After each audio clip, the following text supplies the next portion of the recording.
karena saya dulunya mau masuk Kristen. Dari apa? Dari Buddha? Dari Buddha. Oh, oke. Ya. Karena kan dulu SMK saya itu SMK Kristen kan. Jadi tiap masuk, enak juga lagunya, menyentuh hati. Lagu Kristen yang menyentuh hati. Iya. Pas denger, awalnya sih belum pas di gerejanya kan dengarnya tuh apa ya, Tuhan itu Esa segala macam. Tiba-tiba pas ada lagu Yesus itu Tuhan. Oh gitu. Iya. Nah, apa namanya, hubungin Suci, lihat nomor telepon di mana, di YouTube?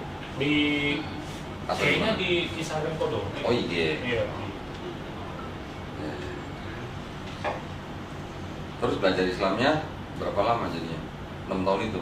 Kalau belajar Islamnya baru 5 bulan kemarin sih. Oh, baru 5 bulan? Iya, baru 5 bulan kemarin. Saya, dalam 6 tahun kemarin itu saya apa ya, nonton debatnya itu apa namanya, Ahmad Didat, Oh, Ahmad Didat, Zakir Naik, itu semua saya nontonin sampai habis. Gitu. Alhamdulillah.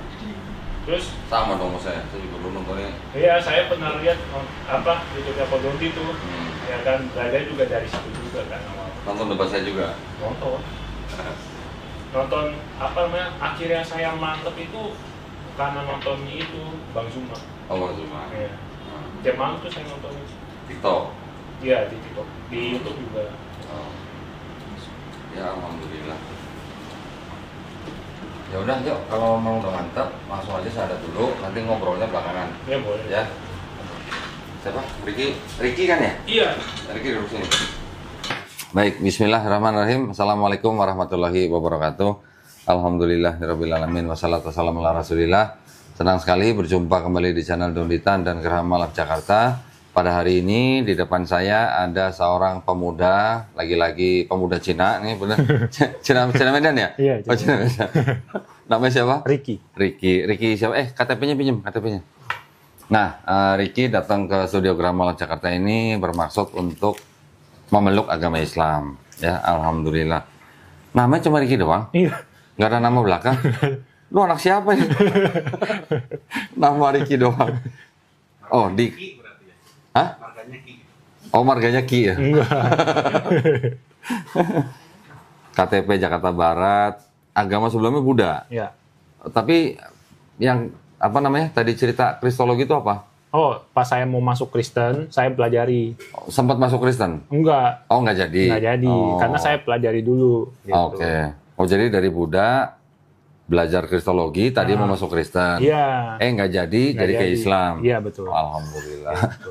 Memang kalau belajar Kristologi jatuhnya masuk Islam. Jadi. Alhamdulillah, ini saya pinjam dulu ya. Iya, boleh. Nah, gini. Ricky ini datang ke studio studio Gerham Malak Jakarta menyatakan keinginannya untuk memeluk agama Islam. Ya. Betul ya? Sebenarnya sebelumnya saya mau ada beberapa pertanyaan nih. Ricky ini mau masuk agama Islam ini atas kemauan sendiri atau ada paksaan dari orang lain? Kemauan sendiri. Alhamdulillah, karena di Islam nggak ada paksaan ya. La ikraha fiddin. Kemudian yang kedua, orang tua masih ada? Masih. Papa, mama? Tinggal mama. Tinggal mama. Mama sudah tahu? Udah tahu. Mau ke sini udah tahu? Udah tahu. Oh, udah tahu juga. Udah tahu. Hah, boleh apa enggak? Boleh. Oh, boleh. Alhamdulillah. Mamanya Buddha juga? Buddha. Oke. Berapa saudara, Ricky? 4. Nomor berapa? Aku 3. Nomor 3. Saudara udah tahu juga? Udah tahu semua. Nggak ada masalah? Ya, ada cuman udah oke lah. Oh, udah oke. Alhamdulillah. Nggak, bukan apa-apa. Kalau sampai mamanya menentang atau marah, bukan terus kita berhenti, enggak. Kita masuk Islam itu nggak perlu minta izin orang tua. Tapi kalau orang tuanya menentang, Ricky boleh membantah, tapi harus dengan cara yang paling lembut. Yeah. Nah, itu aja pesannya. Ya. Yang berikutnya di dalam Islam itu kan ada syariat-syariat. Oke, setelah bersyahadat, ada sholat, ada zakat, ada puasa, ada haji jika mampu. Ya. Apakah Ricky berjanji untuk melakukan syariat tersebut? Ya, berjanji. Alhamdulillah. Baik, nah karena Ricky ini sudah menghubungi lewat Suci ya. Jadi sertifikatnya udah disiapin. Jadi Ricky nanti tinggal bacain apa yang tertulis di sini. Yang dibaca ini aja, dari mulai sini. Pernyataan memeluk agama Islam ya. Terus ini sampai sini. Dengan ini saya, nama, siapa, nick sampai pekerjaan nggak usah dibaca. agama sebelumnya aja apa. Oke. Habis itu baca ini sampai sini. 2 kalimat syahadat baru saya tuntun. Oh ya, coba. Ya. Dibaca dulu ada yang salah atau enggak. Kalau ada yang salah bisa diperbaikin sekarang.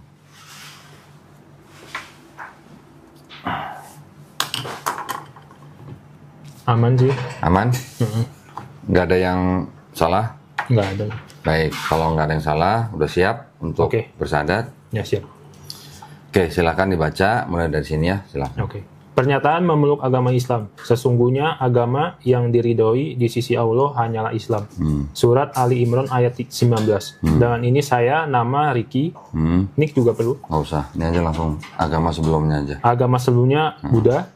Dengan kesadaran dan keikhlasan sendiri menyatakan memeluk agama Islam dengan mengucapkan 2 kalimat syahadat. Nah, sekarang kita salaman.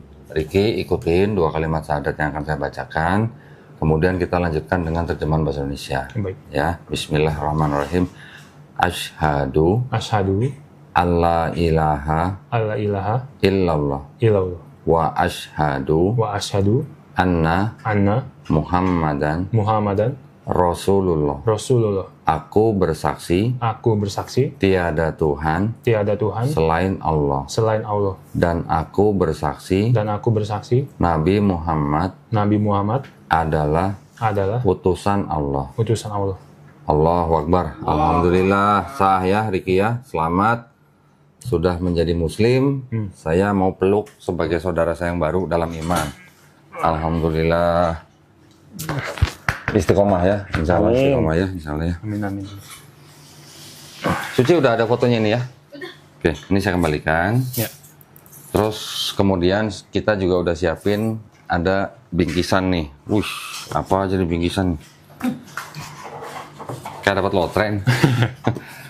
Tapi yang ini paling saya masukin ya. Nggak, tunggu sebentar. Ini dulu. Nah, tolong ditandatangan di atas materai, terus ditulis nama aja, bukan nama lengkap karena nama lu nggak ada nama belakang. Nama cuma Ricky doang, nggak ada. Nah, namanya Ricky ya. Nah, ini nanti pulang ditempel foto sendiri ya, jangan foto orang lain ya. Jangan. Habis itu mau dilaminasi boleh. Terus tolong segera urus untuk ganti keterangan agama di KTP. Ngurusnya ke kelurahan. Di kelurahan cari petugas Dukcapil. Ya, tinggal bawa ini. Perlu surat keterangan RT RW nggak sih? Kalau Dukcapil enggak. Dukcapil katanya nggak usah. Nggak sampai sehari jadi. Ya. Ini boleh dimasukin sini.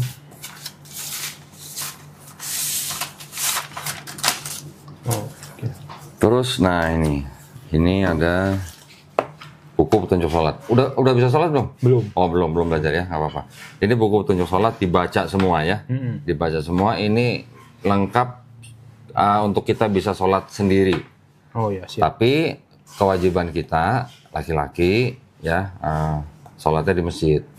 Kalau belum bisa, ikutin aja gerakan imam. Kalau bacaan di gerakan-gerakan itu belum tahu, tinggal baca aja subhanallah gitu. Ya. Ini ada uang zakat, jangan dilihat jumlahnya. Ini adalah memang kewajiban kita kepada orang-orang yang baru masuk Islam. Ya, tolong diterima aja dengan baik. Terus kemudian ini ada buku Iqra juga tolong diterima. Nanti harus belajar Iqra. Buat apa? Biar bisa baca Quran. Nah, ini Qurannya kita udah siapin juga. Ya, ini tolong diterima. Ini masih ada plastiknya, tapi nanti kalau di rumah mau buka, wudu dulu. Siap. Ya. Terus ini ada sarung. Nah, udah sunat belum? Belum. Nah, ini korban berikutnya. Ya, tolong diterima sarung nih. Nanti bisa dipakai habis sunat. Siap. Tolong nanti kasih tahu ke Suci tanggal berapa mau sunat. Sunatnya di rumah, nggak usah di mana-mana. Kita kirim juru sunat ke rumah. Ya, sunat di rumah langsung dikasih obat. Ya, boleh dipakai sarungnya nanti. Ini ada sajadah. Sajadahnya udah ada contekan nih. Ya, tadi ada bukunya kan? Buku petunjuk sholat dipelajarin. Prakteknya pakai ini. Kalau masih kurang hafal, tinggal bacain. Ya. Sehari nyontek 5 kali, seminggu jadilah, bisa lah. Bisa. Insya Allah gampang. Amin. Insya Allah dipermudah ya. Oh ya, ini sarung persembahan nih Mangga Gold. Ya. Ini sarung mangga berarti ya. Alhamdulillah. Dari kulit mangga. Bukan dari kulit mangga, ini dari yang nonton channelnya John Ditan gitu. Nah, ini tolong disimpan. Ini masukin sini sekalian boleh? Ya boleh. Nanti saya masuk. Ya, tolong diterima. Nah, ada yang ingin saya sampaikan begini. Ya. Di dalam Islam, kita taunya gini. Setiap bayi yang lahir, itu sebenarnya fitrah. Fitrah itu artinya dia sebenarnya orang yang berserah diri kepada pencipta. Oke? Nanti dia jadi Buddha, jadi Yahudi, jadi Nasrani, jadi Majusi, itu kan orang tuanya. Ya. Tapi ketika orang itu nanti besar, seperti Ricky, dengar Islam, menerima Islam, dan sampai memeluk Islam, Ricky sebenarnya bukan pindah agama. Tapi Ricky itu kembali ke fitrahnya manusia. Gitu. Oh iya. Ya, itu kalau di Islam. Terus kemudian kalau ada orang yang bukan Islam, ketika dia sudah dewasa, dia masuk Islam atau memeluk Islam, insya Allah dosa-dosanya dia dari mulai akil balik sampai dia masuk Islam dihapuskan. Insya Allah dihapuskan. Ya, tapi kebaikannya tetap dicatat sebagai pahala kebaikan. Insya Allah dengan catatan Ricky menjalankan Islamnya dengan baik. Ya, paham ya? Nah, nanti Ricky udah pulang nih sampai rumah, mandi. Mandi biasa ya. Boleh sabunan, boleh keramas, silahkan. Tapi sebelum mandi, niat dulu. Saya berniat mandi besar untuk menghilangkan hadas besar. Lillahi ta'ala. Lillahi ta'ala itu artinya demi Allah SWT. Ya. Sebelum mandi, bukan setelah mandi. Ya. Nah, setelah itu udah cukup tinggal belajar, menjalankan kewajiban-kewajiban, step by step. Ya, nggak usah buru-buru, nggak usah malam ini belajar, besok jadi imam di masjid, nggak boleh juga. Gitu. Jadi pokoknya pelan-pelan aja, step by step, yang penting diulang-ulang terus. Kalau diulang-ulang terus, pasti cepet. Ya. Terus yang berikutnya, sunat ya, nanti tolong kasih jadwal, nanti kalau udah sunat, tentuin jadwal lagi, ke Suci, kasih tahu, 2 hari dalam seminggu, mau hari apa, mau jam berapa, kasih tahu Suci, nanti kita kirim guru privat ke rumah. Ngajarin itu tadi, yang buku Iqra. Ya. Seperti anak SD kita belajar kayak dulu lah. A, B, C, D, E gitu ya. Cuman kan ini dengan huruf Arab, nanti belajar mulai misalnya kayak dulu, ini, Budi gitu. Kayak gitu. Insya Allah sebenarnya kalau nggak banyak bolong-bolong, nggak sampai 3 bulan bisa baca Quran. Ya. Bacaan yang penting nanti ketika mulai udah belajar sholat, yang paling penting pertama kali dihafal itu adalah surat Al-Fatihah. Karena tidak sah sholat tanpa surat Al-Fatihah. Ini harus hafal dulu nih yang pertama. Setelah ini baru silakan hafalin surat-surat pendek yang lain boleh. Ayat kursi bagus. Ya, tapi yang penting Al-Fatihah dulu. Pokoknya belajar di situ. Subuh berapa rakaat, zuhur berapa rakaat, asar berapa rakaat. Semuanya ada. Oke. Ada yang mau ditanya? Oh, ini saya mau nanya, apa namanya? Kan masjid itu banyak. Sedangkan kan ada beberapa golongan ya. Golongan apa nih? Kayak Muhammadiyah, NU segala macam. Terus? Nah, saya bingung tuh kalau misalkan saya mau ke masjid, yang Islam umum itu yang mana ya, yang bisa saya lihat itu, yang gampangnya. Lu nggak usah cari, kalau ke masjid lihat ini Islam Muhammadiyah apa Islam NU gitu, nggak usah ngeliat. Ada masjid masuk aja. Cara sholatnya semua sama. Jadi tidak ada yang namanya Islam NU, Islam Muhammadiyah itu nggak ada. Islam ya cuma Islam. Gitu. NU, Nahdlatul Ulama, atau Muhammadiyah, atau Persis, atau Ar-Rasyid itu hanya organisasi. Cuman organisasinya aja. Jadi ada sekelompok Muslim orang-orangnya yang ingin mencapai tujuan dalam bidang tertentu, mereka bikin organisasi. Nah, salah satunya NU, Muhammadiyah dan sebagainya. Tapi masjid semua nggak usah ngelihat ini masjid apa ya gitu, enggak, jangan. Lu nanti kalau nanya gitu malah orang pada bingung. Ada masjid masuk aja mau sholat di masjid mana aja. Ya. Cara sholatnya semua sama. Yang membedakan nanti paling cuman gini. Kalau yang pengurus masjid itu adalah orang-orang yang ikut organisasi NU, mereka sholat subuhnya pakai kunut. Kalau ada masjid yang pengurusnya ikut organisasi Muhammadiyah, mereka subuhnya nggak pakai kunut. Tapi kalau kita misalnya masuk masjid subuh nih, ada kunut, ya udah kita ikutin, aminin, aminin aja kalau ada yang kunut, imamnya kunut. Kalau kita masuk masjid yang nggak ada kunutnya, ya nggak apa-apa, ikutin aja. Tidak usah dipermasalahkan. Oke. Ya, itu hanya masalah kecil, masalah ranting-ranting, masalah cabang-cabang. Kunut itu apa ya? Kunut itu doa sebelum kita ruku. Oh. Sebelum sujud, sebelum Oh, sujud. iya. Ya. Di rakaat kedua. Setelah ruku, kunut, habis itu sujud. Itu di rakaat kedua, dan itu hanya yang diikuti oleh teman-teman kita yang di NU. Kalau imamnya kunut, lu aminin gitu. Oh, iya, ikutin aja pokoknya. Oh, ikutin aja. Jangan berbuat sendiri yang beda gitu. Iya, iya. Nanti malah orang jadi nyangka yang Jadi macam-macam. Oke. Oke? Tidak boleh dipermasalahkan. Itu bukan masalah. Ada lagi? Ini apa namanya? Kalau belum sunat, kalau sholat itu sah atau enggak? Insya Allah sholatnya sah, tapi yang bersih. Oh, iya. Yang bersih, cuci luar dalam. Iya, iya. Ya, pokoknya harus bersih, jaga kebersihan. Kalau belum sunat, nggak apa-apa, sholat, insya Allah sah, tapi harus bersih. Oh, iya, Pak. Oke. Berarti mandi dulu gitu lebih baik? Boleh, mau mandi dulu, mau sholat boleh. Oh, Pokoknya tahu sendirilah, yang tahu kan dia. oh iya, iya. Makanya buru-buru sunat, ya, biar nggak was-was. Iya, iya. Jadi wudhu kan juga mensucikan kita, ya. Tapi kalau dalamnya kotor, ya najis ya, gimana gitu. Oh iya, iya. Ya tahu sendirilah. Pokoknya kita tahu kita bersih, insya Allah sah. Oke. Ada lagi? Itu aja sih kayaknya. Itu aja. Ya, jangan bingung. Nanti kalau misalnya ada yang nggak tahu, jangan sungkan-sungkan tanya. Boleh. Atau minta nomor saya ke Suci nanti boleh. Iya, Tanya. boleh. Ya, atau nanya ke teman-teman yang lain juga boleh. Nanya ke pengurus masjid juga boleh. Ya. Tapi kalau misalnya belajar Iqra di rumah nggak masalah kan? Nggak masalah sih. Nggak apa-apa kan? Nggak apa-apa. Kalau nggak mamanya ikutin, ajakin aja sekalian. Iya, pelan-pelan. Nah, ini sebelum kita tutup, kita akan berdoa dulu ya. Artinya kita mendoakan juga buat Ricky supaya istiqomah. Ya. Ya. Juga kita berdoa mudah-mudahan Ricky dan saya semuanya teman-teman di sini, juga para penonton, kita juga semuanya istiqomah. Juga kita semuanya insya Allah dijadikan golongan manusia yang mengikuti apa yang sudah diturunkan Allah Subhanahu Wa Taala melalui Rasulnya, dan juga insya Allah kita dijadikan golongan manusia yang menyaksikan keesaan Allah. Ya, kita juga berdoa insya Allah kita semuanya dihindarkan dari azab dan api neraka. Amin. Ya, juga Ricky nanti jangan lupa pulang doain kita semua, doain penonton juga. Iya, pasti. Ya, doain yang kita yang baik-baik pokoknya. Amin. Karena doanya Ricky ini lebih didengar daripada doa saya nih. Saya udah lama 10 tahun. Ini barusan nih. Ya, insya Allah kan nggak ada dosa nih hari ini. Oh gitu ya? Udah nol. Udah nol. Jadi kalau nggak ada dosa atau dosanya nol, insya Allah doanya pasti didengar. Insya Allah. Amin. Ya, doain gue ya.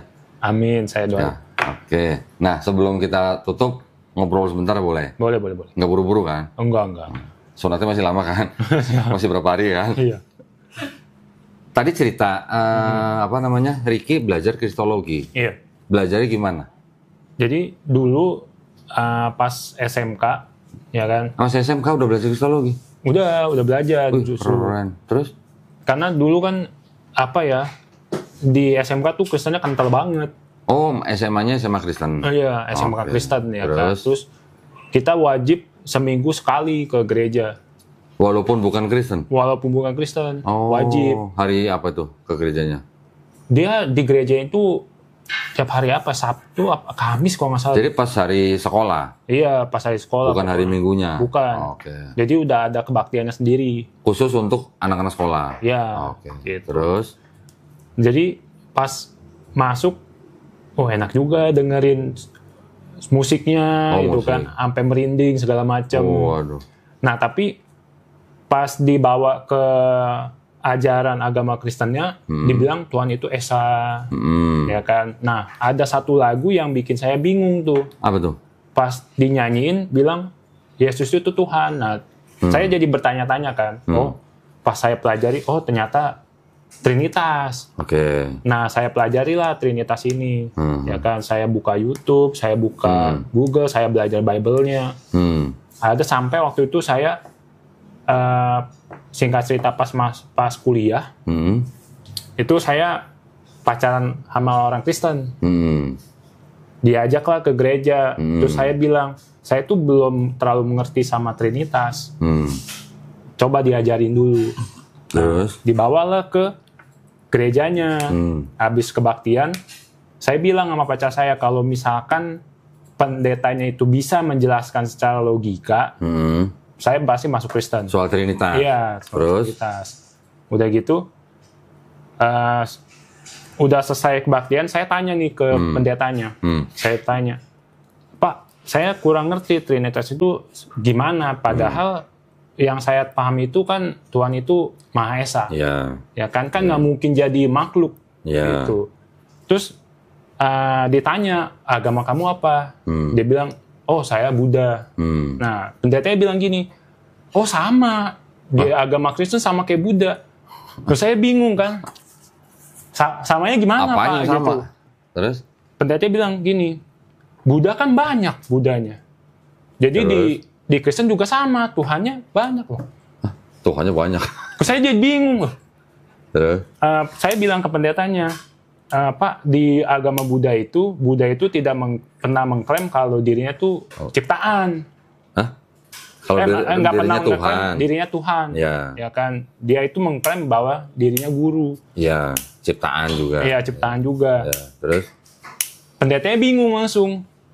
Ya kan, tiba-tiba kayak bingung gitu dia kan. Habis itu nggak lama dia bilang, nanti saya ngobrol lagi ya, saya di atas ada urusan. Oh. Saya tungguin tuh 30 menit, 1 jam nggak balik-balik, ya udah saya pulang.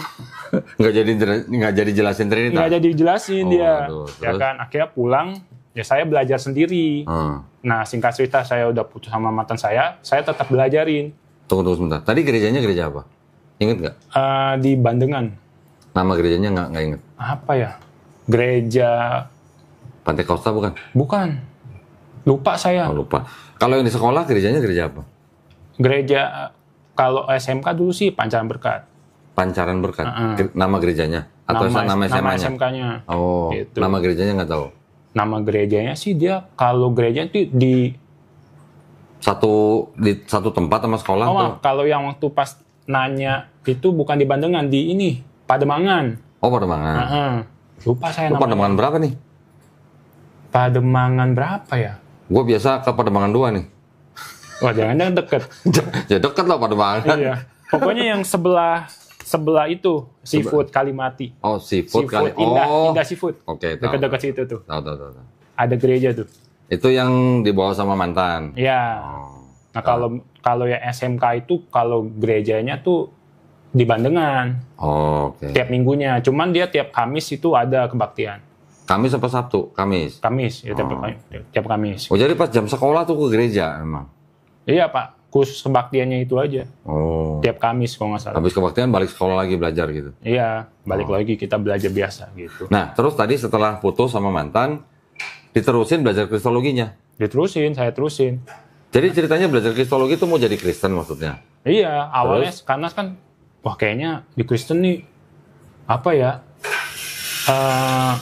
katanya penuh kasih bla bla bla gitu kan. Tapi saya tuh tetap nggak bisa terima kenapa Tuhannya kayak banyak gitu loh.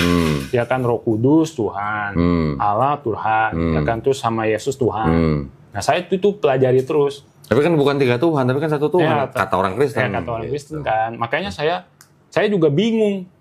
Ya, makanya itu saya belajari lah. Tapi lu sempat baca Bible-nya? Sempet saya belajari. Baca semua habis apa enggak? Saya nggak habis sih, tapi saya belajar yang poin-poinnya aja. Poin-poinnya aja gitu. Sempat baca nggak waktu Yesus baptis? Sempat. Waktu Yesus baptis di mana? Di Sungai Yordan? Iya, Sungai Yordan. Ada Roh Kudus. Turun jadi burung merpati. Burung merpati. Habis itu ada suara di langit. Apa katanya? Inilah anakku. Ya kan? Inilah anakku yang kukasihi. Jadi ada Roh Kudus turun dalam bentuk burung merpati, ada Yesus di Sungai Yordan, ada suara di langit. Ya kan? Inilah anakku yang kukasihi. Ini kan ada berarti kan di atas Bapa nih. Iya. Bapa, Roh Kudus, Yesus. Kalau katanya 1 kok 3-3 nongol bareng gitu. Nah, itu dia. Kan bingung kan? Ya kan? Iya. Terus? Nah, udah gitu saya mulai tuh belajarin dari debat, karena kalau misalkan menurut saya nih, kalau saya belajar langsung dari pendeta, dia kan menyimpan dogma, ya kan, dia pasti ngajarin yang dia tahu dan yang Ya. benar-benar aja. Ya. Makanya saya tuh belajar lewat debat. Debat. Ya. Jadi dulu nonton debat. Nonton debat. Siapa aja yang ditonton? Ahmad Didat saya nonton. Widih. Zakir Naik saya nonton. Widih. Ya kan. Paling terakhir tuh saya nonton debatnya Kodondi juga. Widih. Debatnya Bang Zuma juga. Bang Zuma juga. Saya nontonin. Nah, Udah? dari yang saya nonton Ahmad Didat, itu saya sampai catat tuh semuanya. Waduh. Poin-poinnya bla bla bla, ya kan. Saya catat. Oh, ternyata selama ini yang saya ragukan soal Trinitas itu baru kejawab 1 tahun kemarin. Siapa yang jawab? Bible sendiri. Gimana jawabnya? Apa Ternyata ada Bible yang RSV ya. Oh, RSV. Ya kan, menyatakan bahwa Yohanes berapa tuh? 1 Yohanes 5 1 Yohanes 5 ayat 7. ayat 7 ya kan. Terus? Nah, di situ ternyata sisipan gitu. Ternyata sisipan. Berarti benar nih belajar kristologi nih, berarti ini benar nih. Iya, ternyata sisipan ya kan. Ini RSV. Ya.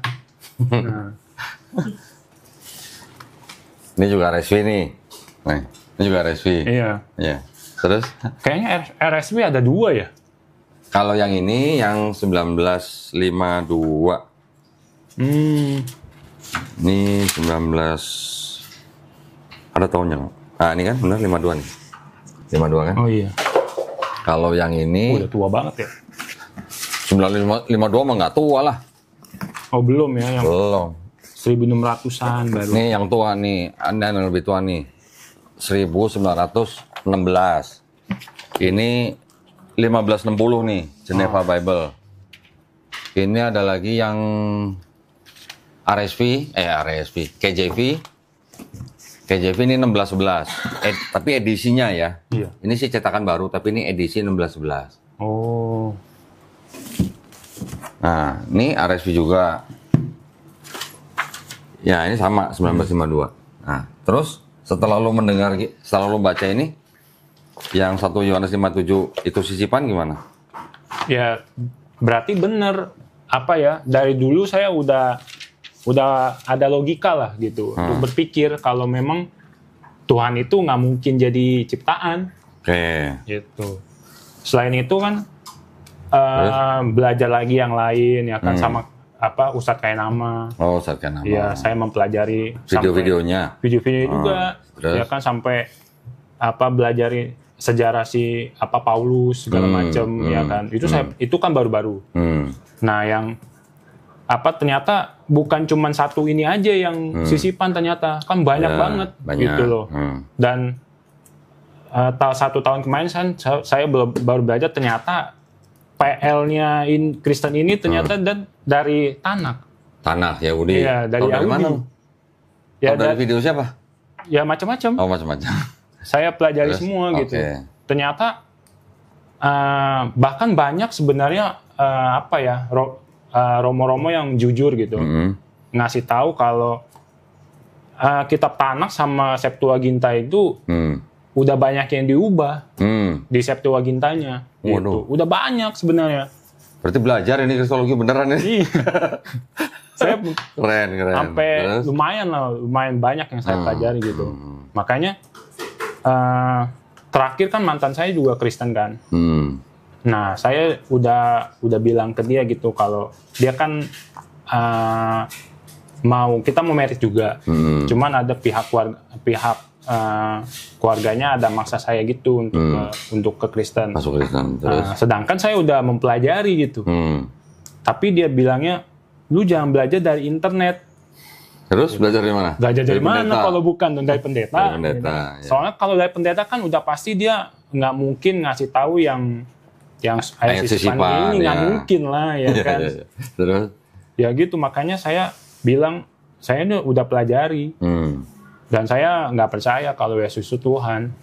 Ya, karena ya memang kalau misal aslinya kalau kita pelajari Bible itu justru diajari kalau jangan nyembah Yesus. Yesus yang suruh malah ya? Iya. Matius 4:10. Iya. Nyuruh iblis nyembah siapa? Tuhan Bapa. Iya. Kalau kita mempelajari satu Bible ini, ya kan, nggak ada perintah untuk nyembah Yesus, nggak ada. Nah, itu. Nggak ada. Orang jelas kan di Yohanes berapa? Yang bilang Yesus itu adalah utusan. Yohanes 17:3 utusan. Ya, 17:3. Udah gitu Yesus ngaku sebagai nabi. Matius 13:57. Terus? Kan udah jelas. Emang. Ya kan, makanya itulah. Enggak, tapi kan gini. Lu kan Buddha.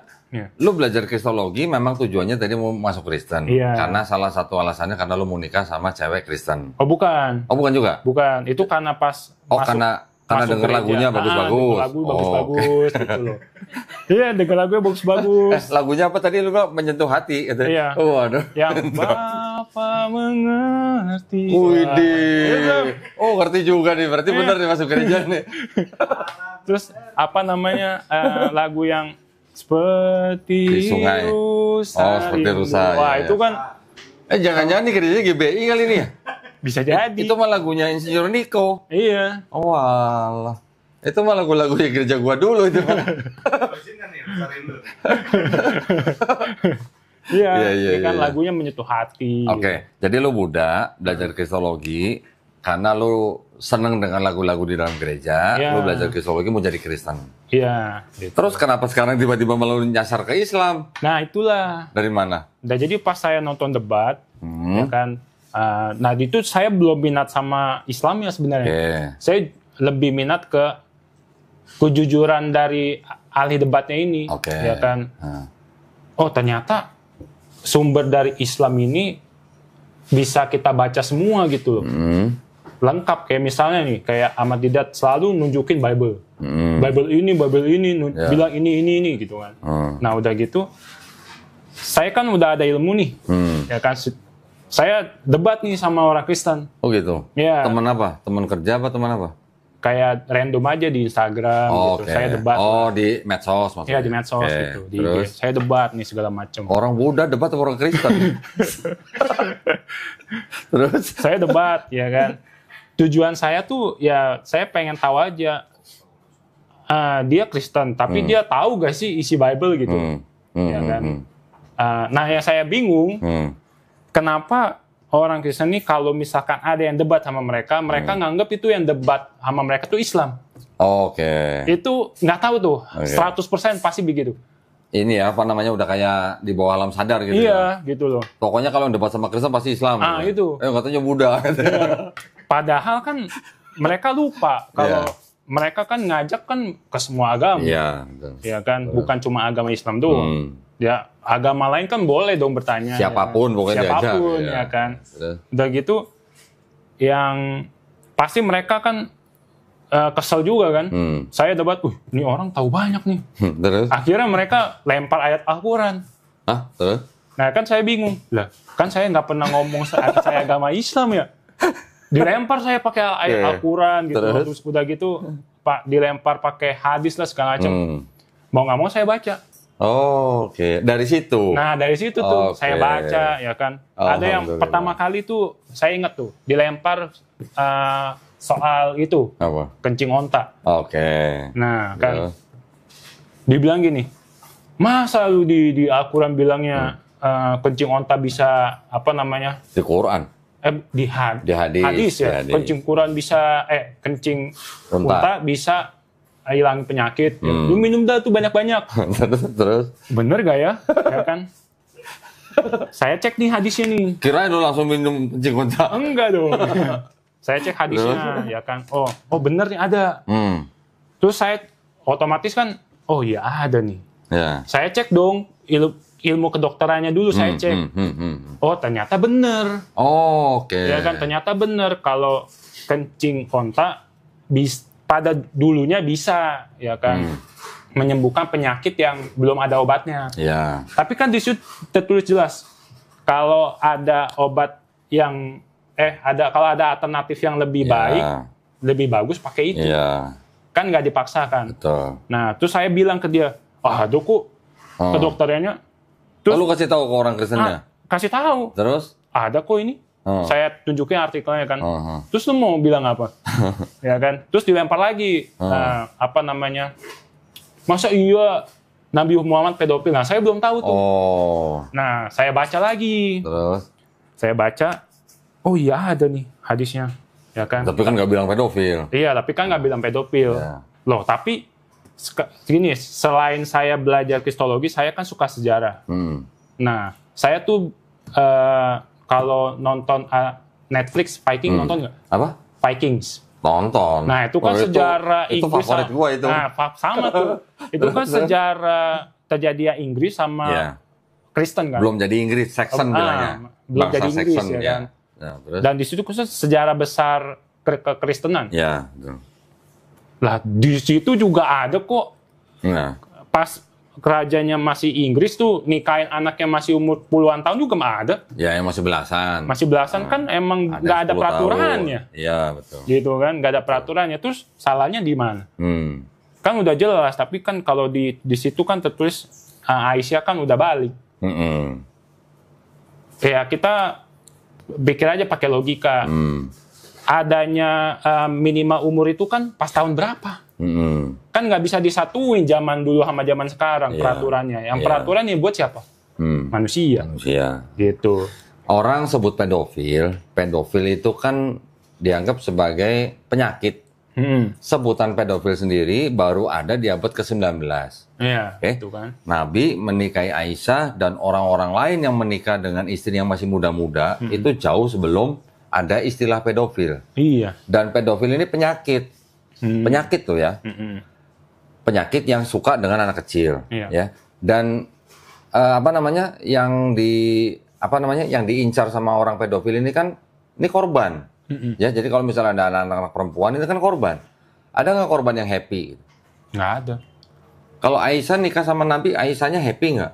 Happy. Baca di hadis happy semua. Lagi mana pedofil orang kan happy gitu loh. Bukan korban. Nah, bukan korban. Lagi pula yang penting begini. Ini kalau membahas tentang tuduhan Nabi Muhammad SAW pedofil nauzubillah min dzalik, itu sebenarnya bisa mau menggunakan dua pendekatan. Ya, itu kan adanya di hadis Bukhari. Anggap saja hadis itu betul. Oke. Kalau kita menganggap hadis itu betul bahwa Nabi menikahi Aisyah pada umur 6 tahun dan berumah tangga pada umur 9 tahun, ini banyak dari sisi-sisi yang bisa kita cek dulu nih. Satu misalnya, orang Arab itu rasnya ras apa? Ras Kaukasoid namanya. Kita nih ras apa? Asia nih. Kita ras Mongoloid. Ras Kaukasoid itu yang sebenarnya hampir sama dengan orang bule, sama. Kalau ras Kaukasoid hidup di tempat yang panas, itu lebih cepat dewasa daripada kita. Gitu. Iya. Jadi perempuan ras Kaukasoid umur 9 tahun hidupnya di tempat yang panas, juga dengan makanan atau diet yang mereka biasa makan itu memang bisa, dan saya juga pernah baca di artikel-artikel dari barat, itu memang bisa menyebabkan wanitanya lebih cepat dewasa gitu dibandingkan dengan ras Mongoloid seperti kita. Bentuk tubuhnya aja mungkin jauh lebih besar daripada kita gitu. Kita di sini ngeliat anak 9 tahun mungkin kecil gitu ya. Kita ras Mongoloid, jangan lupa kalau itu ras Kaukasoid. Gitu. Dari makanan juga, dari temperatur juga. Iya, betul. Satu. Yang kedua, orang yang menuduh Nabi Muhammad SAW pedofil, dia berarti kan menggunakan standar moral zaman sekarang. Iya, betul. Ya kan? Dibawa ke zaman itu. Iya. Kan? Kita tinggal tanya, tahu nggak siapa musuhnya Nabi Muhammad SAW yang protes pernikahan Nabi dengan Aisyah? Ada nggak musuhnya Nabi yang protes? Musuhnya Nabi kan banyak di Mekah atau di di Madinah. Kan mereka tahu lah istilahnya musuh Nabi kan tahu kehidupan Nabi nih. Ketika Nabi menurunkan membacakan atau melafazkan ayat, musuh-musuhnya ini kan langsung ngomong, yang dia ngomong itu bohong. Selalu dia mengucapkan sesuatu yang negatif tentang Nabi. Ketika Nabi menikahi Aisyah, ada nggak omongan negatif tentang pernikahan Nabi dengan Aisyah? Nggak ada. Artinya apa kalau nggak ada? Ya sah-sah aja. Berarti normal pada saat itu, gitu. Iya. Karena kayaknya zaman dulu kan lihat wanita dewasa itu kan bukan dari umur. Betul. Ya kan? Dari kondisi fisiknya. Dari kondisi fisik, gitu. Jadi kalau 9 tahun itu ras Kaukasoid di tempat yang panas, dia lebih cepat dewasa, bahkan sudah bisa puber gitu. Iya. Sudah bisa balik gitu. Bahkan di Indonesia sekarang umur 9 tahun, 10 tahun juga ada. Ada juga. 7 tahun ada. 7 tahun ada juga nih. Coba lu pulang nanti tanya menyokap. mah atau mi gitu. Tanya dulu nenek itu nikah umur berapa gitu tanya. Iya. Ya kan? Emang muda juga. Pasti juga belasan. Belasan juga. Iya. Nah itu makanya itu dari satu pendekatan. Yang kedua kita bisa lihat dari Bible. Iya. Di Bible yang diceritakan Ishak menikahi siapa? Ribka. 3 tahun ya. 3 tahun. Ini bukunya ada gua. Oh coba punya lihat. Mau foto? Iya. Boleh. Oh ini lagi masih belajar kristologi berarti dia nih. Karena kemarin baru banget itu saya lihat. Oke. Saya ambil HP bentar ya. Boleh. Sorry. Rifka umur berapa itu bang? 3 tahun. Belum, nanti ada Bathsheba lagi bang. Nih, Mana? Oh, iya. ini kan Genesis 24, 52 sampai 62. Ini tanak ya? Ini namanya kitab The Humas. Humas ini isinya cuma Torah, Kejadian, Keluaran, Imamat, Bilangan, Ulangan, tapi disertai dengan tafsir. Ini tafsir. Ini tafsir. Ini bahasa Ibrani, ini bahasa Inggris. Iya. Berarti yang menghina Nabi Muhammad pedofil nggak pernah baca ini. Nggak pernah baca ini. Iya. Gitu. Ini saya baru tahu banget itu 3 hari kemarin. Masa? Iya, saya nonton channelnya Pak Ipung. Oh, baik. Iya. Nanti ya, sebentar nih, ada lagi nih. Oh.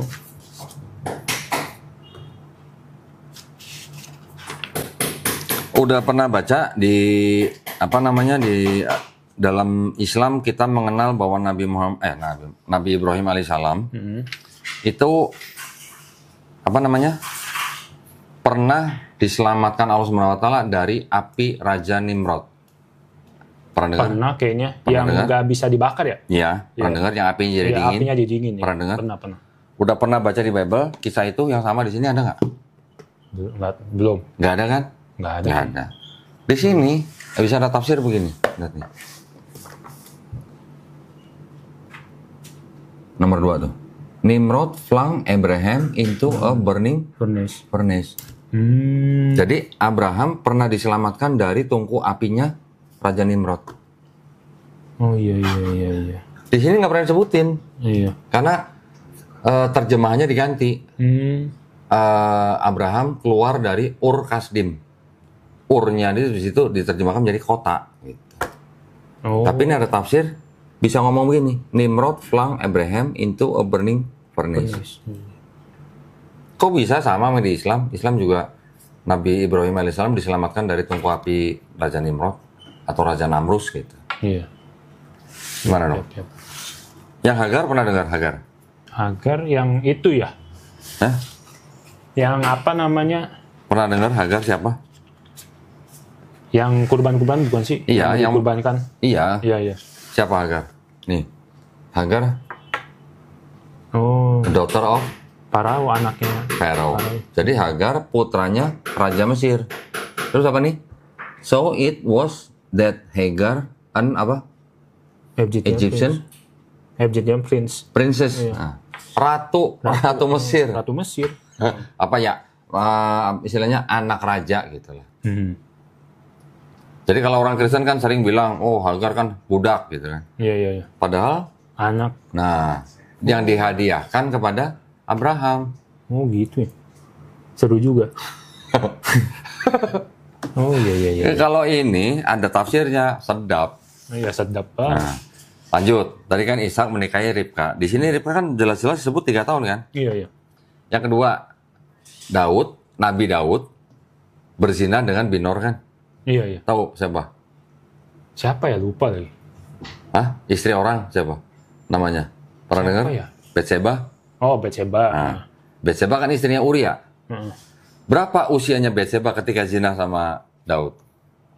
Berapa tuh? Itu kalau dihitung mundur-mundur dari umur kakeknya Bathsheba. Bathsheba tuh punya kakek namanya Ahitofel. Ya, Ahitofel ini punya anak, punya cucu. Ini Bathsheba ini cucunya. Gitu. Umurnya Ahitofel ketika meninggal, menurut tafsir dari Kristen dan Yahudi, itu antara 30 sampai 33 tahun. Sudah meninggal. 33 tahun punya cucu. Jadi punya anak umur berapa? Berapa ya? Jadi laki-laki Yahudi umur 11 tahun itu udah bisa punya anak. Oh, buset. Lah, 33 mati udah punya cucu gimana? Iya juga ya. Nah, lo. Buset dah. Nah, sekarang berapa umurnya Betseba ketika berzina dengan Daud? Itu nggak lebih dari 7 sampai 9 tahun. Iya, masih muda lah ya. Masih muda dong. Iya. Nah, terus Maria, ibunya Yesus di Perjanjian Baru. Umur berapa ketika hamil? Berapa ya? Tahu nggak? Lupa lagi. Hah? Nggak pernah dengar? Nggak pernah denger sih. Nggak pernah baca yang sampai sedetail itu. Soalnya. Berarti lo harus sering-sering kesini kalau mau belajar kristologi. Nih foto. Berapa nih umurnya Maria waktu hamil? 12. 12.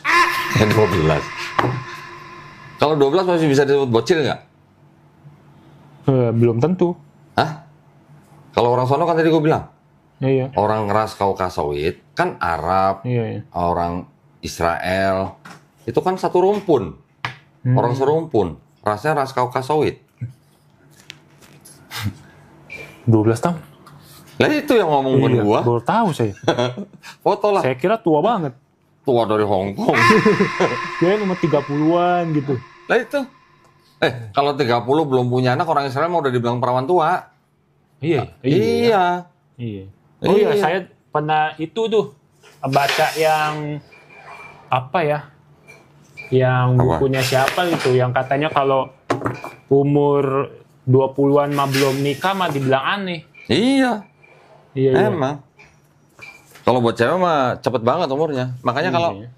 orang Arab menikahi perempuan berusia 9-10 tahun itu nggak aneh pada zaman itu gitu. Iya. Orang Yahudi juga begitu sama. Tradisinya mirip-mirip kan mereka orang serumpun. Iya, betul. Nah kalau 3 tahun mau diapain coba? Apa mau langsung ditidurin? Itu dia. Nah jadi orang Kristen rata-rata yang menuduh Nabi pedofil mengkonotasikan kalau orang nikah langsung ditidurin gitu. Iya, itu dia. Sebenarnya kan enggak gitu. Enggak gitu. Iya kan? Jadi ketika Aisyah umur 6 tahun dinikahkan dengan Nabi, itu artinya sudah dijodohkan, artinya sudah ditunangkan. Berumah tangganya baru umur 9 tahun. 9 tahun berarti Aisyah sudah puber. Udah puber. Iya. Gitu. Sudah datang datang bulan atau haid gitu. Kalau Ribka 3 tahun, 3 tahun. coba dinikahi, apa langsung ditidurin? Ya Ya enggak. enggak. Nunggu sampai dia puber baru ditidurin. Iya. Gitu. Itu sama tradisinya. Nah, jadi yang menuduh begitu, pikirannya berarti Victor gitu. Iya, pikiran Nikah 6 tahun langsung ditidurin gitu. Iya. Nah, ya, jadi banyak pendekatan. Dari pendekatan apa tadi? Norma pada zaman itu nggak ada yang protes. Nggak ada musuh Nabi yang protes pernikahan Nabi dengan Aisyah. Iya. Ya kan? Dari sisi ilmu pengetahuan, umur 9 tahun untuk ras Kaukasoid di tempat yang panas dan dengan makanan diet tertentu itu membuat wanita lebih cepat dewasa. Iya. Ya kan? Terus kemudian dari sisi Bible mereka sendiri, ternyata Iya, sama juga gitu. Malah lebih parah kan 3 tahun kan? Parah lagi 3 tahun. Gitu. Iya. Terus? Nah, lanjut kan lagi. gimana akhirnya saya nemu Islam itu yang benar ya. Apa ya? Sainsnya sih. Oh, sainsnya. Iya. Oke. Nah, di Quran ada, ya? Iya, di Quran. Kan Di hadis juga ada. di hadis ada juga. Nabi di kan Al-Quran. menyebutkan bahwa sendi manusia Iya. ada 360. Iya. Ahli ortopedi mana waktu itu yang nemuin sendi manusia 360? Iya, makanya itu dia kan. Waktu Nabi masih hidup bisa menyebutkan sendi manusia 360. Baru zaman, ya paling baru berapa tahun yang Ya, lalu, baru berapa puluh tahun yang 50 lalu tahun lah. lah gitu kan. Iya, ya Nah, kan? udah gitu kan saya Terus? nonton channel Kodondi juga kan. Kejadian sains yang kayak bumi itu bulat, ada api di dalam laut, ya kan, apa namanya, ada di laut itu ada dua warna, Ya, laut dua, coklat ya. sama Ya. biru, ya kan. Ya. Nah itu wah mantap juga nih kalau misalkan Nabi Muhammad ini bukan utusan, nggak mungkin dia tahu kan. Nah Tahu udah dari mana gitu tahu ya. dari mana. Nah, luar biasanya lagi nih saya langsung dikasih hidayah sama Allah. Gimana? Saya debat nih, ya kan. Sebenarnya yang kencing unta itu kan lumayan tuh udah hidayah juga kan. Nah, ada lagi satu. pas saya debat sama orang lain, dia bilang gini, padahal saya juga sama, saya nggak pernah jemput agama saya apa gitu, nggak pernah. Tapi dia tuh langsung bilang gini, coba lu baca, masa iya di Quran tulis gini, tulang sulbi bisa keluarin sperma. Oh, okay. Nah, emang zaman dulu nggak ada testis. Saya kalau mau ditunjukkan aja saya screenshotnya. Terus? Ya kan? Wah, masa iya sih? Ya kan? Saya baca nih, oh iya benar ada nih. Terus otomatis saya pasti lihat dulu dong kedokterannya. Ternyata tahun 2007 apa 2014 ya, tahun 2007 tuh udah ada penelitiannya. Kalau tulang sulbi itu bisa ada molekul tuh seperti sperma, yang dimana di Inggris itu ada penelitian tulang sulbi tikus, itu diambil sel spermanya di tulang sulbi terus dimasukin ke sel telurnya tikus, jadi tikus. Oh, oke. Nah, terus saya lampirin semua. Diem dia. Saya aja dapat hidayah. Oh gitu. Iya. Masya Allah. Saya dapat hidayah. Wah, saya udah bilang, wah ini termasuk hidayah besar nih buat saya. Oke. Ya kan? Bulan apa itu? Kapan itu? 3 bulan lalu belum lama. 3 bulan lalu. 3 bulan lalu belum lama. Oke. Ya kan? Wah, makanya saya pelajari. Ada juga tuh yang menentang kan. Terus dia bilang, saya debat sama orang lain lagi nih. Ada yang menentang kalau gimana caranya? Apa hubungannya? Apa namanya tulang sulbi itu bisa keluarin sperma? Ya sekarang saya kasih artikel kedokteran gitu. Bahkan di Halodoc ada. Kalau tulang punggung itu cacat, bisa mempengaruhi kualitas sperma, bisa mempengaruhi produksi sperma. Kalau itu nggak ada hubungannya, mana mungkin? Berarti kan di Al-Quran itu kan benar. Nah itulah. Masya Allah. Makanya pas saya tahu itu, wah saya udah nggak bisa nunda lagi. Makanya kan saya langsung hubungi itu kan. Siapa? Suci? Suci. Oh, okay. Saya mau syahadat gitu. Masya Allah. Gitu. Berinding gue jadinya.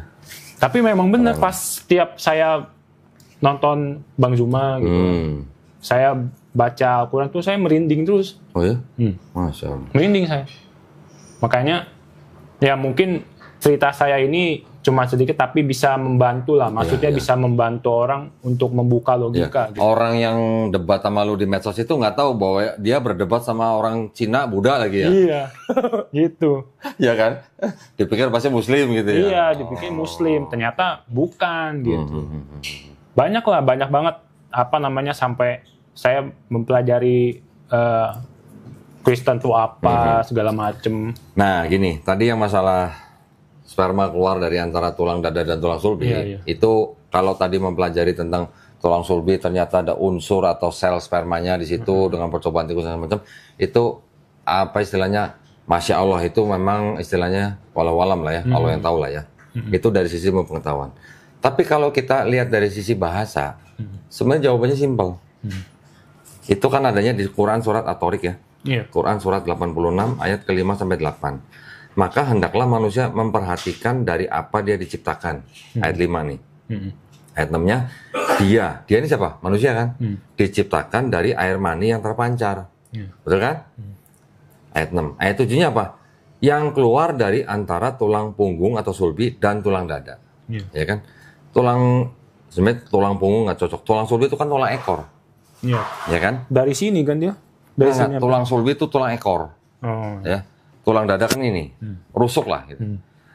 Jadi di sini dikatakan nggak mungkin mana ada sperma keluar dari antara tulang dada dan tulang ekor.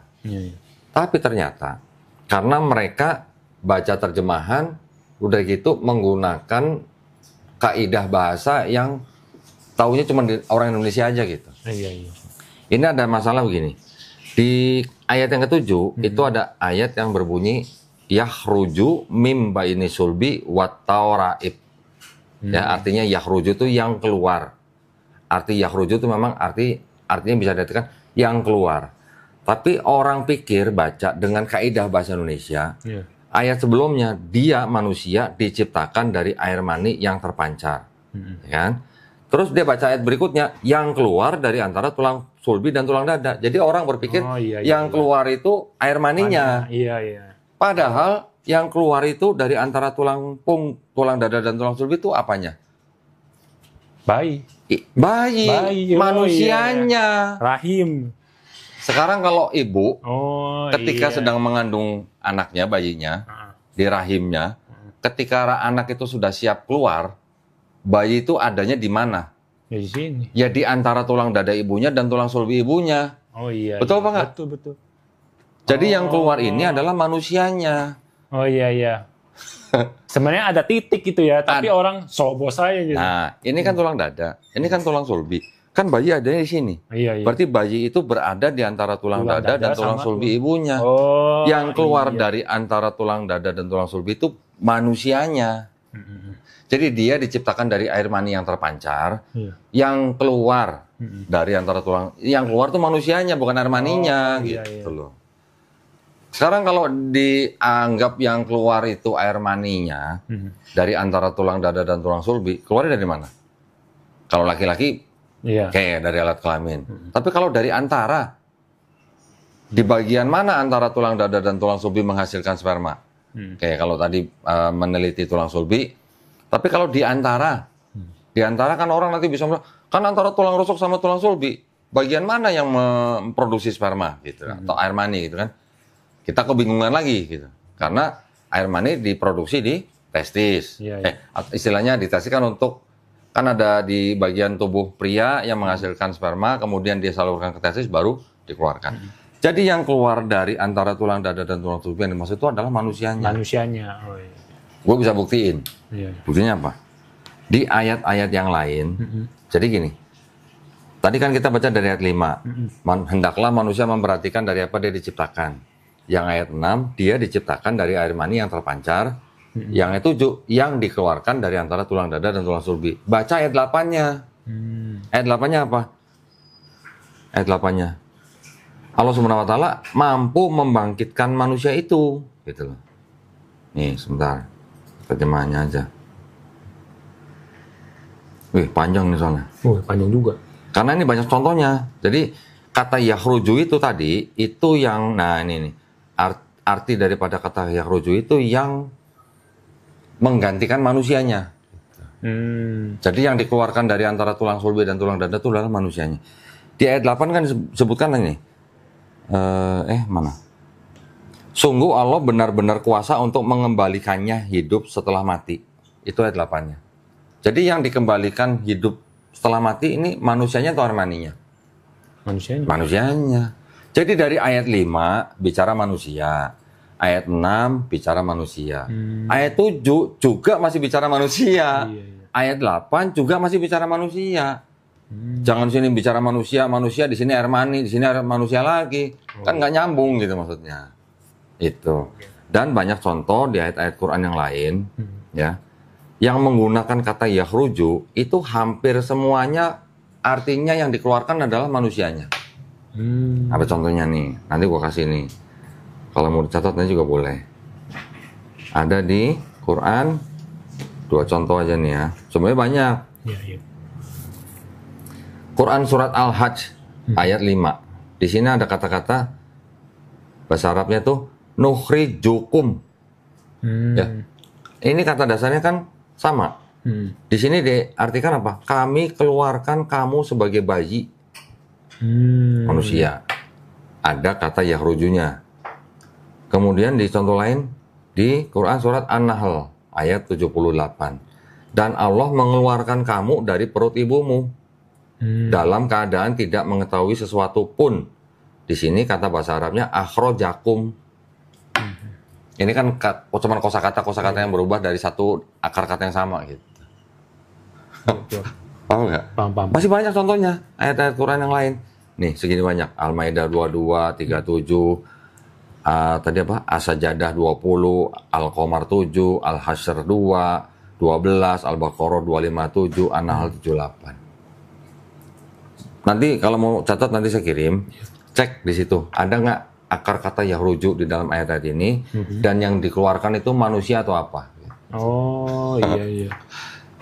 Itu jawaban yang paling enak kalau gue sih. Paling enak ya. Contohnya ada soalnya, buktinya ada di Quran. Gitu. Tapi luar biasanya terbukti juga. Dari sisi sains, insya Allah terbukti kan? Terbukti juga gitu kan. Iya. Kalau di Sulbi ternyata ada Betul. molekul sperma. Betul. Jadi memang ada dua pendekatan. Dua jawabnya. pendekatan. Iya.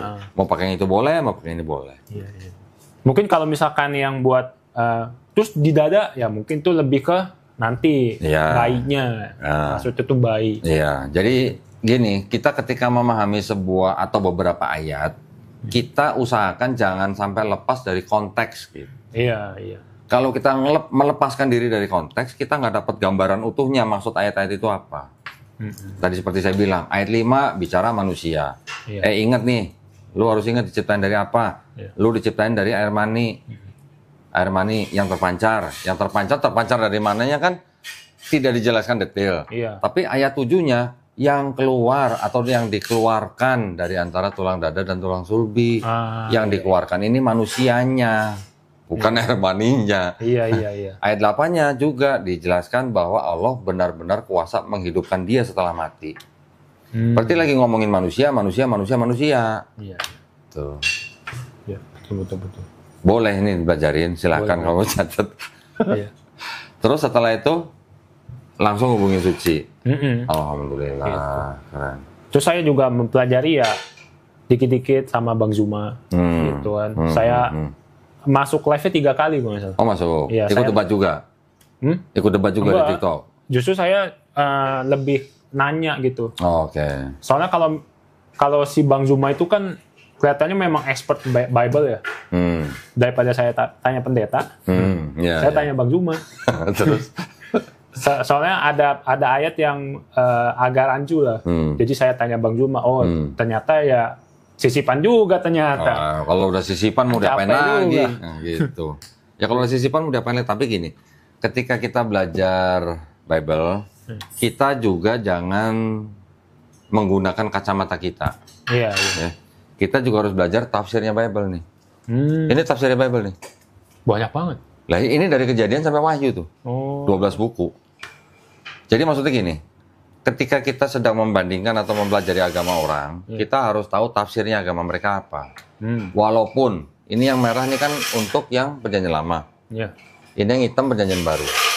Yang merah ini adalah tafsirnya Kristen terhadap kitabnya orang Yahudi.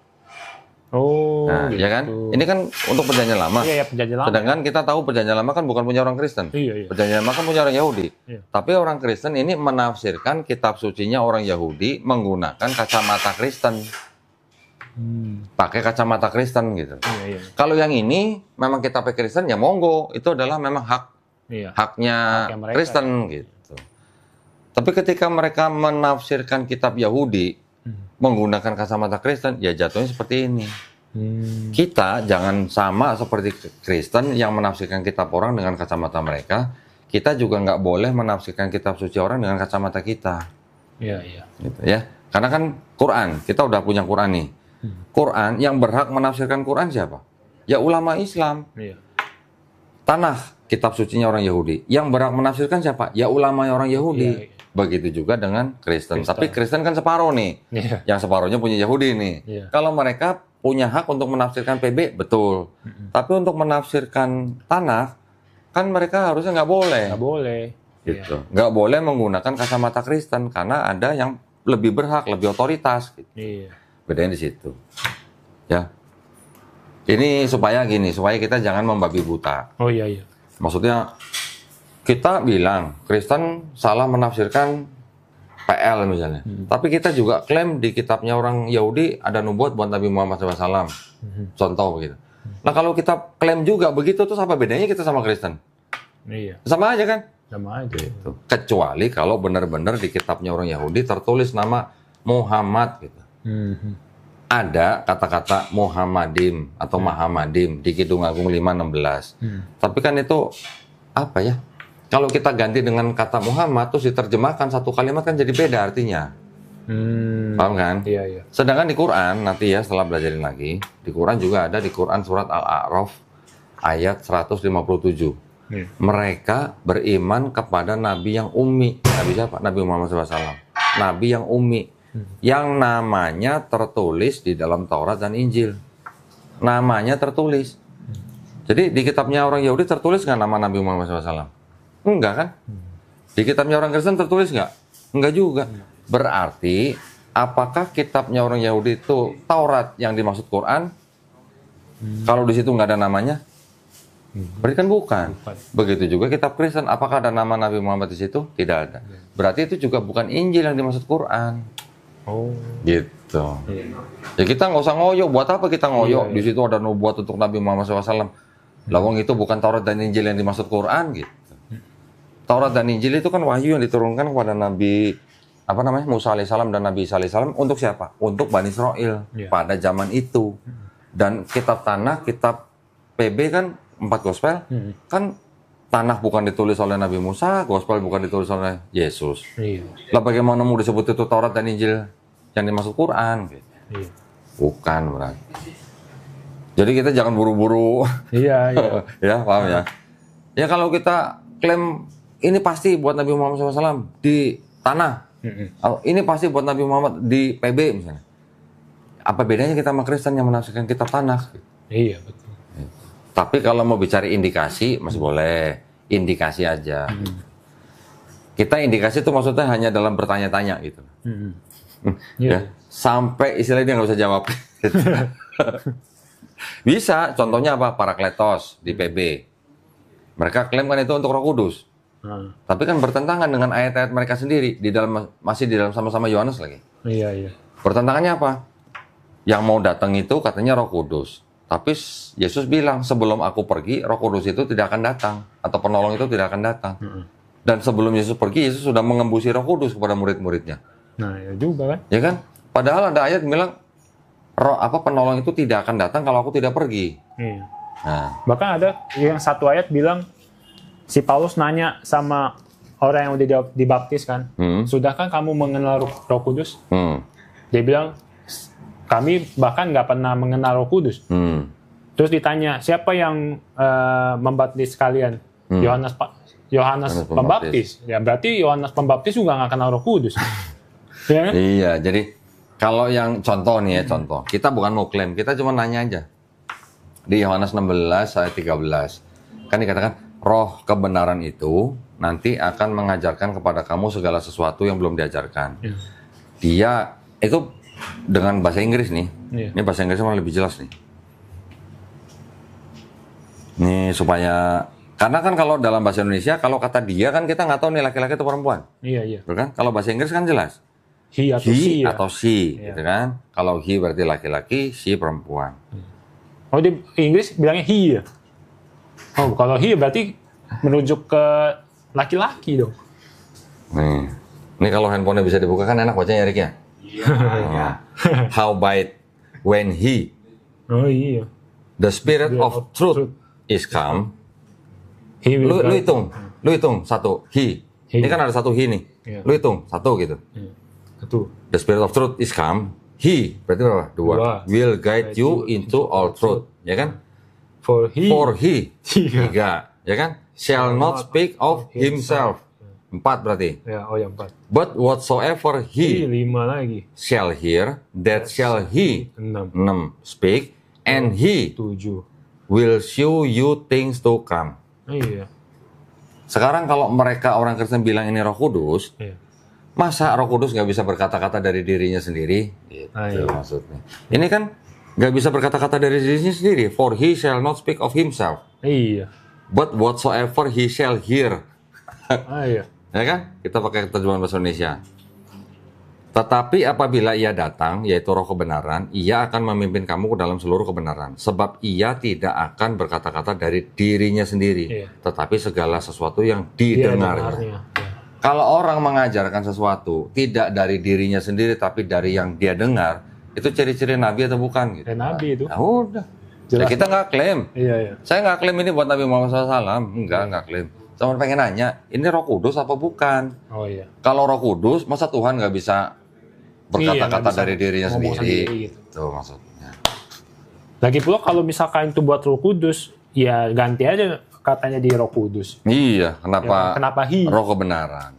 Kalau Roh kebenaran kan bisa diartikan Allah Subhanahu wa taala memasukkan roh kebenaran di dalam diri seorang nabi. Iya, betul. Setiap nabi pasti kan punya roh kebenaran. Iya. Gitu. Jangan kalau bilang Roh Kudus, Zakaria udah kepenuhan Roh Kudus. Elizabeth udah kepenuhan Roh Kudus. Ya kan? Waktu Yesus dibaptis, Roh Kudus sudah datang. Jadi burung merpati katanya. Nah, tapi Yesus bilang, penolong itu tidak akan datang kalau aku tidak pergi. Lah itu udah datang kalau itu Roh Kudus kan? Iya. Ya kan, makanya gitu. Nah, gitu jadinya. Sebelum Yesus pergi, sebelum Yesus diangkat, Yesus sudah mengembusi Roh Kudus kepada murid-muridnya. Ada kok. Oh iya. Di 20:22 kalau nggak. Nih, dan sesudah berkata demikian, ia mengembusi mereka dan berkata, terimalah Roh Kudus. Yesus belum pergi, sudah terima Roh Kudus, sudah ngasih Roh Kudus. Iya. Jadi, berarti kalau begitu yang Yohanes 16:13 tidak cocok kalau disebut itu Roh Kudus. Gitu. Iya, betul. Terus yang lucunya lagi kan, banyak orang Kristen kan bilang kalau Yesus itu Tuhan karena dia bisa membangkitkan orang mati segala macam. Elia juga bisa, Yeskiel juga bisa. Padahal mereka lupa ada satu ayat yang Yesus bilang mengutus 12 muridnya untuk pergi nyari domba-domba Israel kan. Bilang bangkitlah, hidupkanlah mereka dari yang mati. Berarti muridnya pun bisa bangkitin orang mati. Sekarang gini, gua tanya lo nih. Ini gua tanya. Ya kan? Ketika Yesus mau membangkitkan Lazarus, pernah baca kan? Yesus ngapain? Berdoa dulu. Berdoa. Mengucap syukur kan? Iya. Ya, mengucap syukur. Jadi artinya dia membangkitkan orang mati dengan izin Allah SWT. Izin Bapa lah maksudnya. Iya. Pernah baca nggak? Paulus, ketika Yesus sudah nggak ada nih, Paulus lagi khotbah di rumah yang bertingkat. Dia khotbah di lantai 2 atau 3 gitu, lupa gua. Karena dia khotbahnya panjang, ada seorang pemuda, namanya siapa ya? Tikius siapa gitu ya? Itu seorang pemuda yang dengerin Paulus ceramah, khotbah, ngantuk, jatuh dari lantai 2 atau lantai 3 gitu. Oh, terus meninggal. Mati. Sebentar. Di kisah apa ya?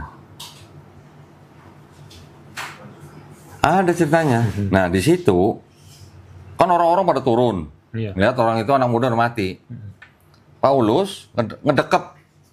Jadi orang anak muda itu udah dekep. Ya, nggak berdoa dulu loh. Oh. Ya, nggak berdoa dulu kayak Yesus. Yesus berdoa dulu. Ini Paulus langsung ngedekep orang itu, jangan berisik, orang ini sedang tidur katanya. Hidup. Oh, hidup lagi. Hidup lagi. Canggihan mana Yesus sama Paulus? Iya nggak? Iya. Canggihan mana kalau begitu? Paulus lah, nggak usah berdoa lagi dia. Mana ya di Kisah Para Rasul ada nih? Bentar, belum pernah baca itu ya? Belum. Saya pernahnya bacanya si Paulus dipanggil Zeus. Tahu kan Nabi Yeskiel? Yeskiel tahu kan? Dia bisa membangkitkan orang mati. Bukan orang itu yang orang mati jenazahnya masih ada dagingnya loh. Iya. Oh, tinggal tulang ya? Tinggal tulang-tulang. Dan banyak kan cuma satu.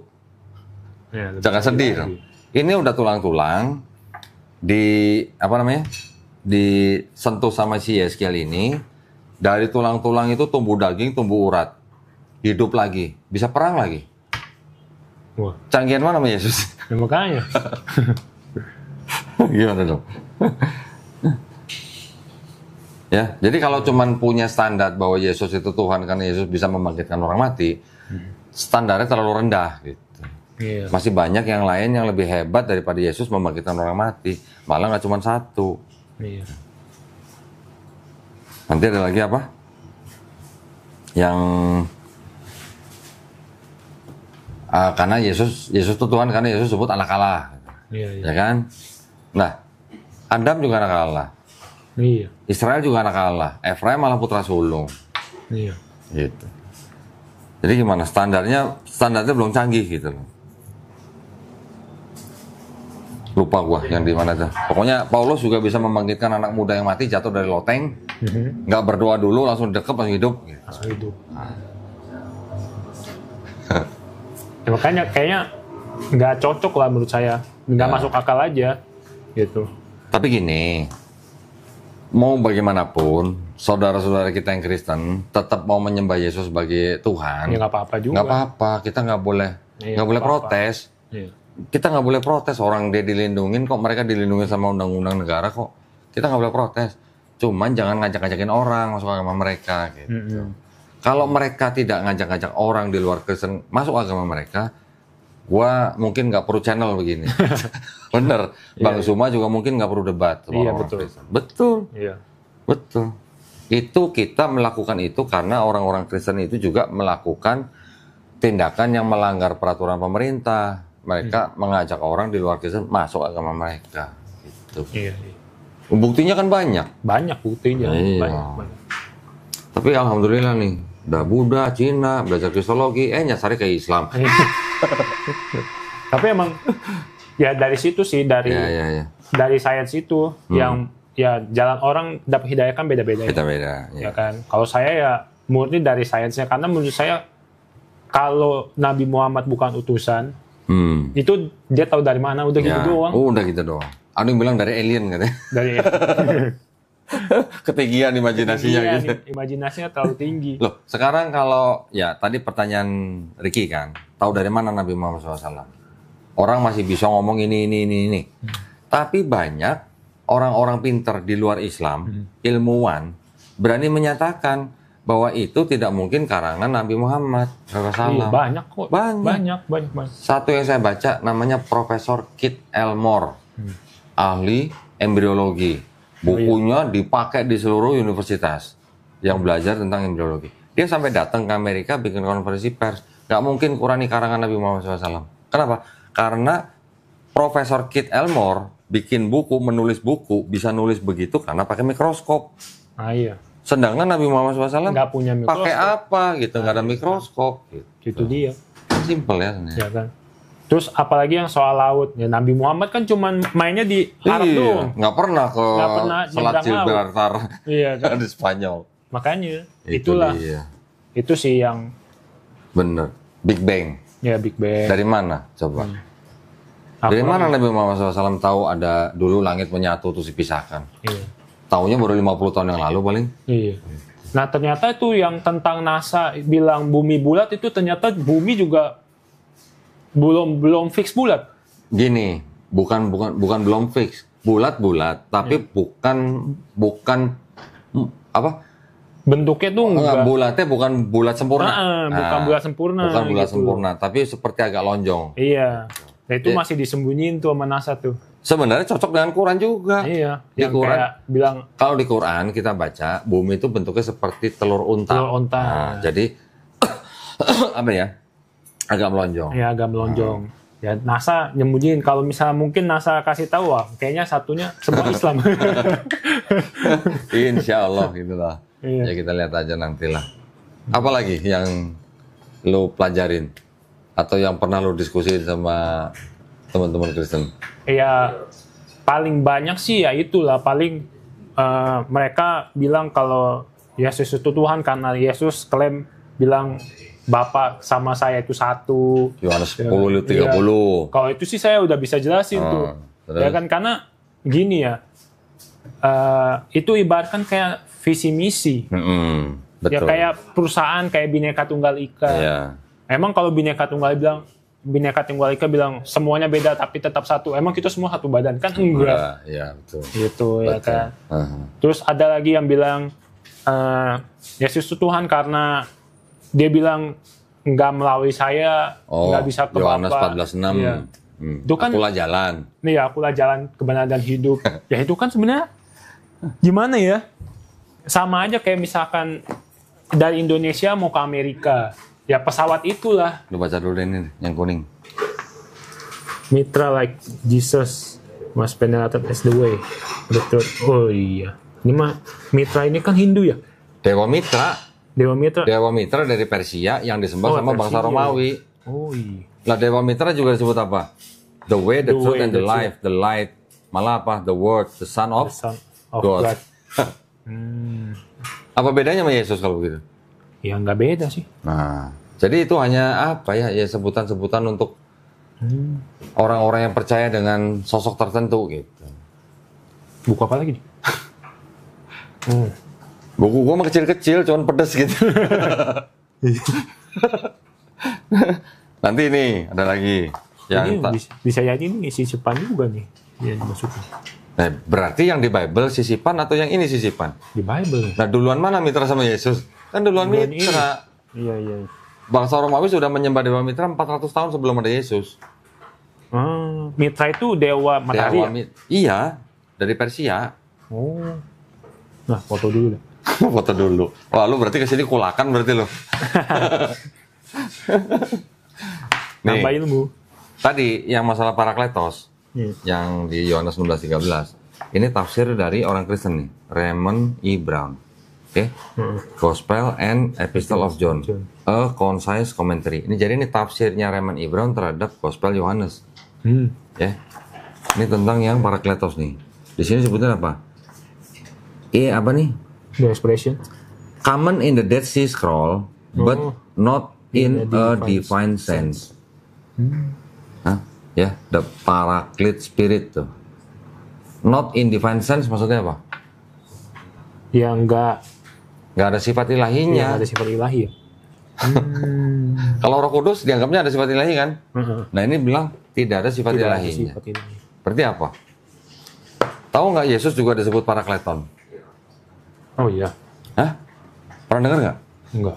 Jadi kan Yesus bilang, aku akan minta kepada Bapakku supaya diutus penolong, penghibur, perantara, ya, pernah dengar. ya kan? Ya. Yohanes 14:16.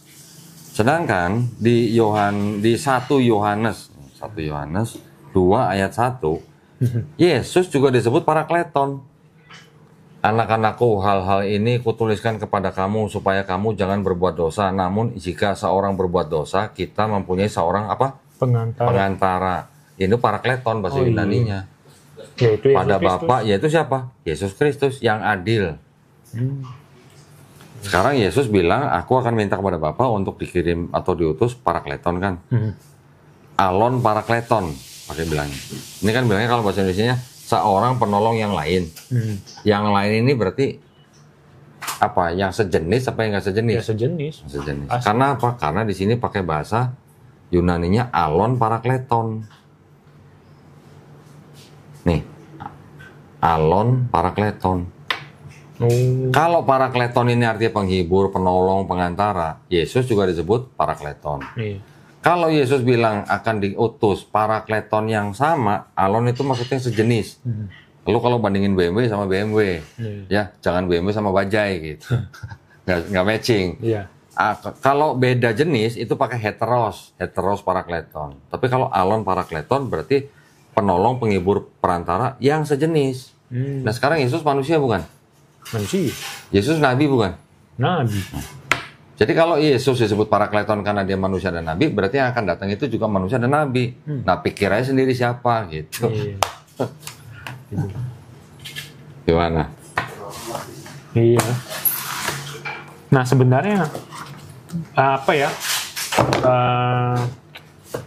Di Buddha juga kan hampir sama tuh. Apa cara Apanya? doanya? Cara doanya kayak di Islam. Maksudnya ritualnya? Apa namanya? Cara bungkuknya. Oh. Kan ada di mana apa ya pas Ya. sujud ini kening sampai ke tanah juga ada. Ya. Ada gitu. Cuman kan memang Buddha itu gimana ya? Tidak terlalu mengedepankan sisi Ketuhanan. teologisnya. Oh. Teologisnya. Oh, iya. Yang dikedepankan kan dharma Iya, gitu dharma. kan. Iya. Sekarang kalau di Buddha nama Tuhannya siapa? Nggak ada. Gue pernah baca. Kalau Konghucu kan beda kan sama Buddha kan? Kalau Konghucu itu kan Konghucu itu kan kalau nyebut Tuhan Tien gelarnya Tien. ya, karena kan satu-satunya. Ya. Kalau Buddha emang ada? Kayaknya nggak ada. Kayaknya gue pernah deh baca ada namanya kok. Sebentar. Bukan Buddha loh ya Tuhannya ya. Bukan. Iya. Bukan. Umat Buddha tidak menyembah Siddhartha Gautama loh. Iya, enggak. Cuma sebagai guru kan. Bukan. Waktu itu gue pernah nyatet gimana ya? Oh, kalau nggak salah ada Bante yang ngomong Nirwana. Nirwana itu bukannya surga. Nah, kebanyakan orang mengira bahwa Nirwana itu adalah surga. Ya. Tapi Nirwana itu adalah sebenarnya nama Tuhan dalam Buddha. Nirwana atau Nibbana. Nibbana. Itu nama Tuhan dalam Buddha. Ini catatan gue nih. Ini gue dengerin Bante nih. Nama Tuhan. Gue catat tuh. Kebahagiaan tertinggi, kebahagiaan abadi yang luar biasa. Ya, ini ngomong Bante kan pendeta Buddha kan. Surga dalam Buddha ada 26 surga, 6 tingkat alam surga, amal 16 alam Brahma, amal plus meditasi 4 tingkat alam arupa, amal plus meditasi, macam-macam. Dan di dalam Buddha, ini yang gue dengerin, yang gue perhatiin nih, Bantenya ngomong apa? Syarat Tuhan apa tuh? 1, tidak terlahirkan. 2, tidak terciptakan. 3, tidak menjelma. Tidak bersyarat. Iya. Nah kalau firman menjelma jadi manusia, udah beda kan, berarti kan kriterianya sama ini gitu. Ya itu kan, kalau itu kan himne Platonis katanya. Ini kan mirip sebenarnya kalau kita nanti perhatikan ya, nanti kalau udah mulai belajar Quran ya. Di Quran kan ada ayat lam yalid walam yulad. Allah tidak diperanakan, tidak memperanakan. Sama. Iya. Gitu. Ya memang sebenarnya kayak dari Konghucu ya, itu juga sama juga kayak Al-Quran bilangnya Tuhan itu tidak bergambar. Di Hindu juga begitu. Oh iya. Di Veda ya? Iya, tidak boleh digambar, tidak boleh ada patung segala macam tuh ada. Tapi kan biasanya gini loh, ketika seorang utusan Tuhan datang kepada sebuah bangsa atau kaum lah, ngajarin ini gitu kan.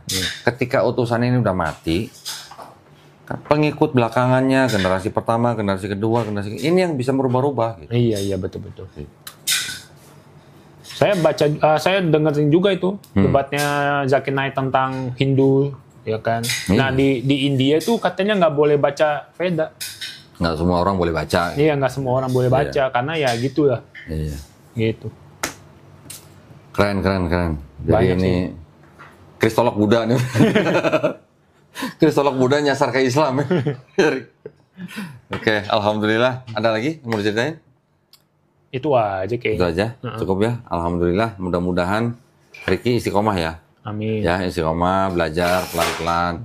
Kalau sudah tahu yang pernah dengar, pernah baca tentang Islam, dibaca lagi, dipastikan lagi, ya, dipelajari pelan-pelan, dijalankan step by step belajarnya. Ya, mudah-mudahan Ricky istiqomah dan insya Allah kita semuanya husnul khotimah. Ya, terima kasih banyak.